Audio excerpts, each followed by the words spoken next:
Hello, I thought I would come on here and read and react or respond, whatever, to another top 10. And here is one that is 10 things teachers will never tell you. I haven't read this yet. Maybe I should have before I started this, so make sure there's nothing foul in it or anything that's going to be offensive. But oh well, we'll give it a try anyway. So, anyway, this is 10 things that teachers will never tell you. Let's see.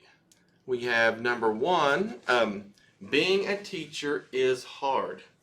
It is hard. It's really tough. It's not. It is. It is very challenging, very hard. What's the quote? Being a teacher must be so fun. You get to color all day. No, that's never.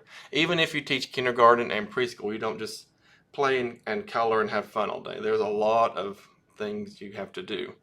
A lot of things that we feel like it's very unnecessary that we have to do, and that it's not coming from the students. It's mostly coming from other adults, like administrators.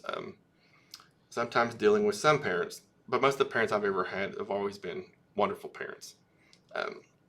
There's always been those one or two, probably my whole career, that I've had to that I've dreaded. But yeah, being a teacher is fun a lot of days, but then it was kind of hard. Um, you know, it's not for the thick, lighthearted. I guess it's not for the lighthearted either. It's definitely not for the if you're thin-skinned. So that's something I tell my students today that are in the education program where I work. Um, if you don't have a thick skin yet, either get one or choose a new profession. That's a nice mug, but yes. Um, it's a nice gesture, giving your teacher or your kid's teacher a coffee mug. But yeah, some teachers get like 4 or 5 of those every year, so they have a kitchen full of coffee mugs. Um, and then each time you give us one, we're going to say thank you and be nice because we are very grateful that you even thought.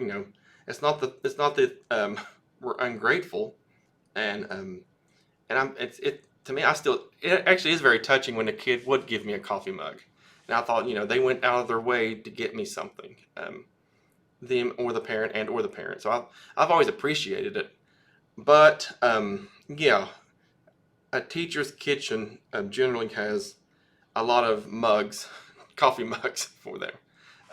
So if you are, again, we appreciate it. We love that a student wanted to go out of their way to get us something. It's very touching, actually. But we have a lot of coffee mugs. Trust me. We're definitely not short on coffee mugs. Movies and quiet work days are more for teachers than students. Um, I'm ashamed to say yes.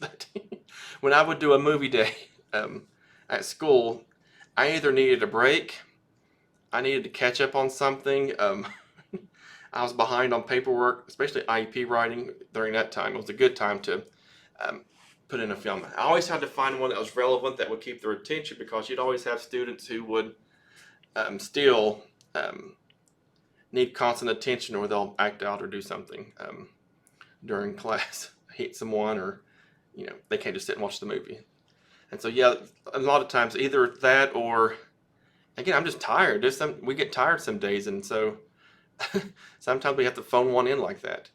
But I usually always tried to find something that was pertinent to what we were going over or something educational. Then there's some days I just put in a Disney movie. So yeah. So we can put a pretty bow around it and call it a reward, but yeah, we need those movie days sometimes too. We dread running into students outside of school. I've never dreaded it. I've dreaded running into certain children because I don't really know why. No, I've never really dreaded it, but I like going home and knowing I don't run into. And I've always lived, except for one teaching job, I've always lived normally outside of the community where I worked. So I've really never had that issue of running into students where I worked. But yeah, I can see, after working all week, so you just need a break. You need a break sometime. But again, I've never dreaded running into a kid outside of class. Some parents, yeah, but again, or some other staff member, coworkers, more coworkers like that probably. We care what our students think of us. I always care. We do. Most of us do. We actually do care. I know sometimes you'll have those teachers who are hateful as all get out, or try to act mean, and they'll say, "I'm not here for you to like me. I don't get paid to be liked."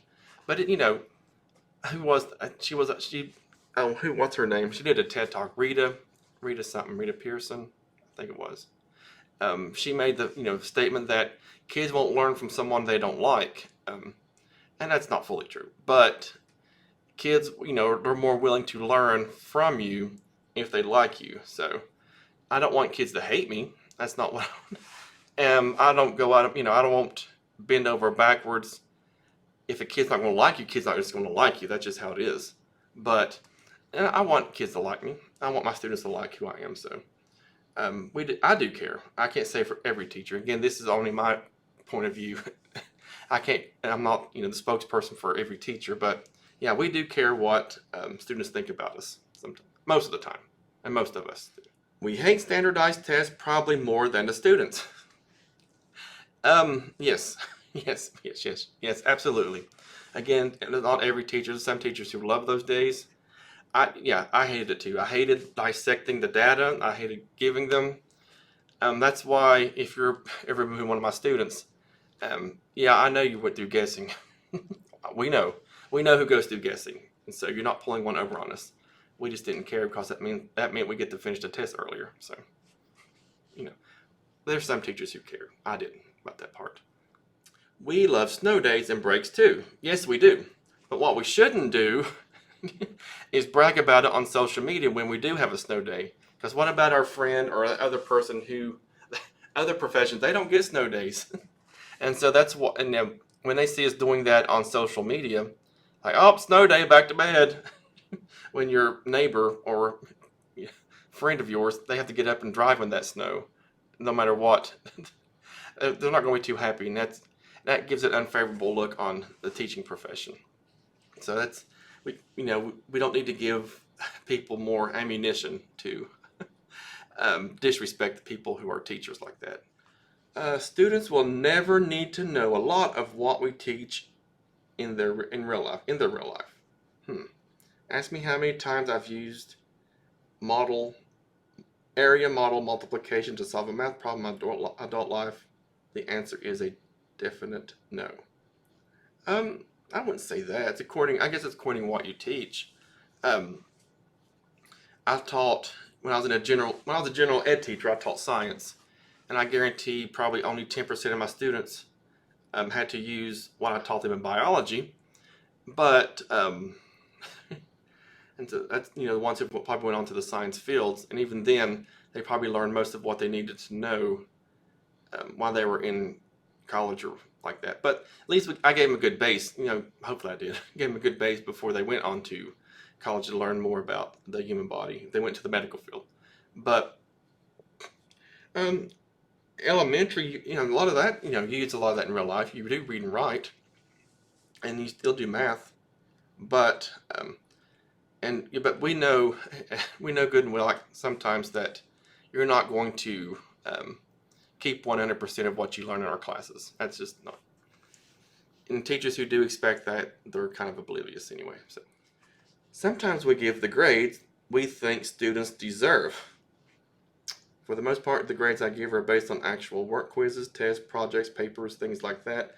But I would be lying if I said occasionally I didn't base a student's grade on their attitude or effort. And I would be lying too if I I also said that. And there are students who I've seen give a lot of effort, and they're likable, and I've bumped them up a letter grade. Then there are some students who were definitely not likable, put it that way.